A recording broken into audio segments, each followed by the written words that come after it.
उपासक के अंदर ये प्रश्न नहीं आना चाहिए कि हमें 6 महीना 1 वर्ष हो गए नाम जप करते हुए, कोई हमें परिवर्तन तो नहीं दिखाई दे रहा। 1 महीना अगर हम नाम जप कर रहे हैं या 1 वर्ष नाम जप कर रहे हैं तो ये सत चिंतन है। सत चिंतन कभी व्यर्थ नहीं होता। तुम्हें पता नहीं है कि तुम्हारे कितने अशुभों का नाश कर चुका है नाम, यदि वास्तविक आप जप रहे हैं। संचित कर्मों को पहले भस्म करता है नाम। इसीलिए नवीन उपासक को ये अनुभव नहीं होता कि नाम का फल क्या है, क्या आनंद है, क्या दुख मिटता है। इसलिए प्रार्थना है आप अपने अज्ञान के कारण कहीं नाम जपना ना छोड़ दे कि जब से नाम शुरू किया हमें कोई लाभ नहीं दिखाई दे रहा, हमें नौकरी नहीं मिल रही, हमारा काम नहीं बन रहा, हमारे दुख नहीं मिट रहे और दुख बढ़ रहे हैं। ऐसा आपको माया अनुभव कराएगी। और आपको दृढ़ विश्वास रखना है सदगुरुदेव के वचनों में, शास्त्र वचनों में, संतवाणी में। इसी विश्वास के सहारे हम अध्यात्म बल से युक्त हो जाते हैं। नहीं तो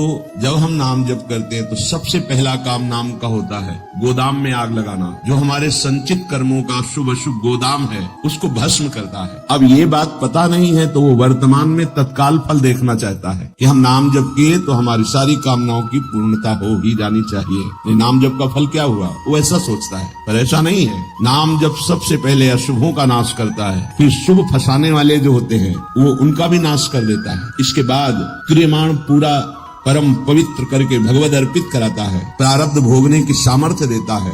फिर आनंद का ऐसा उन्माद होता है, आनंद की ऐसी उत्तम अवस्था होती है जो वाणी से वर्णन नहीं की जा सकती। आप धैर्यवान बने, उत्साह पूर्वक नाम का जप, नाम का कीर्तन, नाम का चिंतन करें, परिणाम बहुत मंगलमय होगा। थोड़ा धीरज रखें, थोड़ा विश्वास करें। न एक एक नाम आपको उठा रहा है, अभी आपको समझ में नहीं आएगा। जब आपके पाप नष्ट हो जाएंगे, हृदय निर्मल होने लगेगा, तब आपको समझ में आएगा। मेरा मन प्रियाजू की कृपा से इस प्रेम रस में आविष्ट हो गया है। अब मेरे लिए वृंदावन से उत्तम कोई नहीं, क्योंकि वृंदावन ने मुझे प्रियाजू प्रदान किया, प्रियाजू के चरणों का प्रेम प्रदान किया, राधा नाम प्रदान किया। अब किसी की कोई मर्यादा नहीं। प्रेम की अपनी स्वयं की मर्यादा है कि वो किसी की मर्यादा नहीं। प्रीति न काहू की कामनी जाए, ये प्रेम है। प्रीति की रीति रंगीलो ही जाने। अगर प्रेम का सही रूप कोई जानता है तो प्रभु श्री कृष्ण जानते हैं। इसलिए वो मर्यादा पुरुषोत्तम के रूप में जब अवतरित हुए तो एक एक मर्यादा का पालन। जब लीला पुरुषोत्तम प्रेमावतार श्री कृष्णचंद्र जी महाराज की लीलाओं को समझना सदगुरु की चरण शरण में बैठकर ही हो सकता है। जो रसिक हैं, जो लाडली लाल के रस में डूबे हुए रसिक सदगुरुदेव हैं, उनके चरणों के समीप बैठकर ही इनकी लीला समझ सकते हैं। नहीं, इनकी लीला बड़े बड़े मुनियों के लिए भी अगोचर ही है। न देवे ब्रह्मादेव न खलु हरि भक्त न सुहृदा, ये स्वयं बाकी है, इनकी लीला भी बाकी है। ये बाकी की बाकी लीला को जिसका कुछ बाकी नहीं रह गया वही समझ सकता है। कोई भी चाह, कोई भी लालसा यदि बाकी है तो बाकी की लीला को नहीं समझ सकता। जिसका हृदय समस्त कामनाओं से, इच्छाओं से रहित हो चुका है और प्रेम रस का रसिक हो गया है, वो इनकी लीलाओं को जानता है। श्रीपाद कह रहे हैं, ये मैंने इसलिए कहा कि मेरा मन श्यामा श्याम के प्रेम में अब प्रवेश कर गया और ये प्रेम पंचम पुरुषार्थ है। तो उपासक को बड़ी कृपा यदि वृंदावन धाम आने को मिले, आश्रय मिले, वास करने को मिले, उसमें विशिष्ट कृपा के सत्संग मिल जाए। सत्संग से हमारे समस्त संशयों का नाश हो जाता है और हृदय दृढ़ हो जाता है कि अब मैं मुक्त होना चाहता हूँ। जीवन मुक्त महापुरुष ही प्रेम में प्रवेश होता है। ध्यान रखना, प्रेम रस तभी प्राप्त होता है, पहले प्रेम जीवन मुक्त करता है, तत्वबोध कराता है। सर्वान वस्तु तया निरीक्ष परम स्वाराध्य बुद्धिर्मम, जो उपनिषद कहते हैं सर्वं खलमिदं ब्रह्मणे नानास्ति किंचन, इसका पहले बोध होता है, फिर प्रेम रस प्राप्त होता है। जीवन मुक्त करके विदेह स्थिति से फिर वो प्रेम प्रदान करते हैं। जैसे पांचों भूले देह शुद्धि, ये विदेह स्थिति है। तब छठे भावना रास की, तब वो भावना में प्रवेश करता है। इतनी ऊंचाई हम अपने साधन बल से नहीं प्राप्त कर पाते, ये गुरु कृपा बल से। तभी कहा है रे मन रसकन संग बिन रंच न उपजे। एक साधारण बिना साधन जानने वाले को भी प्रियाजू मिल गए। क्यों? क्योंकि सीधे रसिक कृपा और आसक्ति मेरी लाडली, मेरी प्रियाजू। वो दुनिया के शास्त्रों का परिचय नहीं जानता, सिद्धांतों का परिचय नहीं जानता, बस उसके हृदय में एक बात बैठ गई, मेरी प्रियाजू, मेरी स्वामिनी, मेरी प्राण प्रिय सखी लाडली जू, बात बन गई। ये जन्म बंधन से, कर्म बंधन से मुक्त होना बहुत कठिन विषय, बहुत कठिन। जब शास्त्रों का स्वाध्याय करो तब पता चलता है तभी कहते हैं भगवत प्राप्ति अत्यंत कठिन, पर वो गलत शब्द है। भगवत प्राप्ति अत्यंत सरल। संसार का राग, शरीर का राग छोड़ पाना बड़ा कठिन, इसीलिए परिणाम को वो कठिन बोल देते हैं। परिणाम को कठिन बोलने से घाटा हो जाएगा, हम डर जाएंगे कि हम भगवत प्राप्ति नहीं कर पाएंगे। हमें उत्साह रखना है कि भगवत प्राप्ति बहुत सरल है। कठिन है शरीर संसार का राग छोड़ना, वो इसकी जिम्मेवारी है गुरुदेव की। तो आप उनके कथनानुसार चले तो शरीर और संसार के राग का नाश हो जाएगा। कर्मार्थ का स्वरूप कल के सत्संग में वर्णन किया गया कि उपासक चाहे वो गृहस्थ हो या विरक्त, यदि इस मार्ग में उन्नति प्राप्त करना चाहता है तो किसी के स्वभाव या कर्म की ना तो प्रशंसा करे और ना निंदा करे। क्यों? जब वो गलत कर रहा है तुम निंदा क्यों ना करें? तुम क्रिया को देख रहे हो लेकिन पावर को नहीं देख रहे। पावर गोविंद है उसमें, सामर्थ्य गोविंद है उसमें।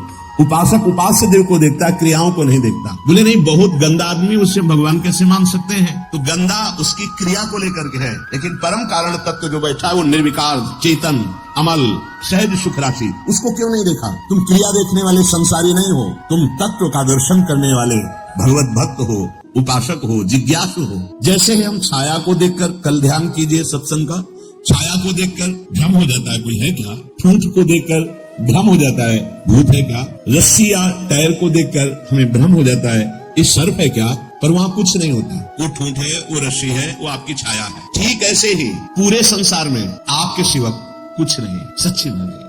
आपको भ्रम होगा कैसे ऐसे हो सकता है? जैसे स्वप्न में आपके मन के सिवा कुछ नहीं था, उसमें दुश्मन भी थे, मित्र भी थे, भोग भी था, ना जाने क्या क्या था, पर जब जगे तभी वो झूठा समझ में आया ना। स्वप्न में तो आपको सब सत्य लग रहा था, ऐसे ही अज्ञान से युक्त होने के कारण आपको नाना तो सत्य लग रहा है। स्त्री पुरुष, अच्छा बुरा, नीच उत्तम अधम, ये आपको लगा। श्री भगवान कह रहे हैं बहुत गूढ़ प्रसंग है। अगर आज का प्रसंग समझ लेंगे तो प्रिया जी के चरणों में लिपट जाएंगे कि मेरे बस की बात नहीं। ध्यान से सुनिएगा। आत्मैव तदिदं विश्वम सृज्यते सृजति प्रभु।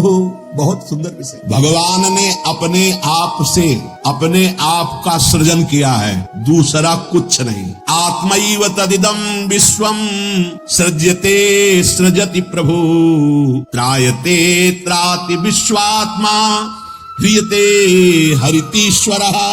उसने अपने आप से अपने आप को बनाया।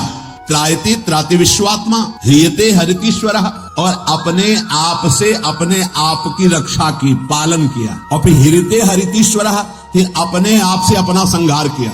ये है सत्य विषय। उद्धव तस्मान्नहात्मनोऽन्यस्मा दन्यो भावो निरूपितः निरूपितेयं त्रिविधा निर्मूला भातिरात्मनि इदं गुणमयं विद्धि त्रिविधम मायया कृतम।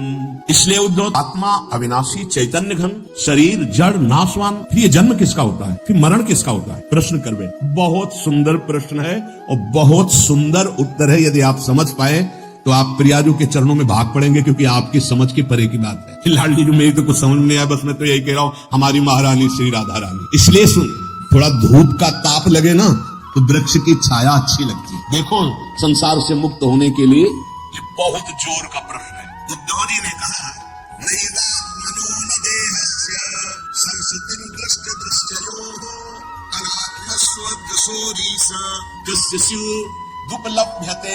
प्रभु, ये चर्चा आपको मिलेगी नहीं प्राय, क्योंकि कथन और श्रवण के लिए स्थान की भी जरूरत होती है। तो यह श्रीधाम वृंदावन, और यहाँ व्यक्त अव्यक्त बड़े बड़े महापुरुष पधारे हुए हैं। तुम्हारी दृष्टि नहीं है तो तुम्हें व्यक्ति समझ में आएगा। जहाँ भगवत शास्त्रों का सत्संग होता है वहां सनक सनंदन सनातन सनत कुमार श्री हनुमान जी महाराज बड़े बड़े महाभागवत पधारते हैं, और उन्हीं के सानिध्य से समझ में आ सकता है। ये विशुद्ध भागवत परमार्थ मार्ग है। उद्धव जी ने पूछा कि भगवान, ये जो आत्मा है ये दृष्टा है और शरीर जो है ये दृश्य है। आत्मा स्वयं प्रकाश है और देह जड़ है। ऐसी स्थिति में ये जन्म मरण किसका होता है? आत्मा का जन्म मरण हो नहीं सकता, क्योंकि स्वयं प्रकाश है, और जड़ शरीर का हो नहीं सकता, क्योंकि नाशवान विकारी है, ये तो यही नष्ट हो जाता है। महाराज, ये मरता कौन है और जन्मता कौन है? ना आत्मा और न शरीर। अगर ये शरीर जन्मता मरता है तो शरीर को नष्ट करने के बाद फिर अब जन्म मरण खत्म हो जाना चाहिए, पर फिर शरीर मिलता है। आत्मा को हो नहीं सकता, क्योंकि स्वयं प्रकाश, निर्विकार, चैतन्य घन। तो ये होता किसको है जन्म मरण? इसका होना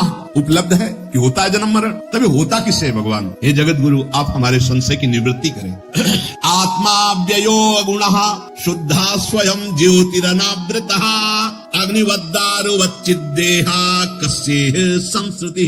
नाथ, आपकी कृपा से इतना तो पता चला है कि आत्म तत्व अविनाशी है, प्राकृत अपराकृत गुणों से रहित है, शुद्ध स्वयं प्रकाश है, कोई भी आवरण उसे ढक नहीं सकता।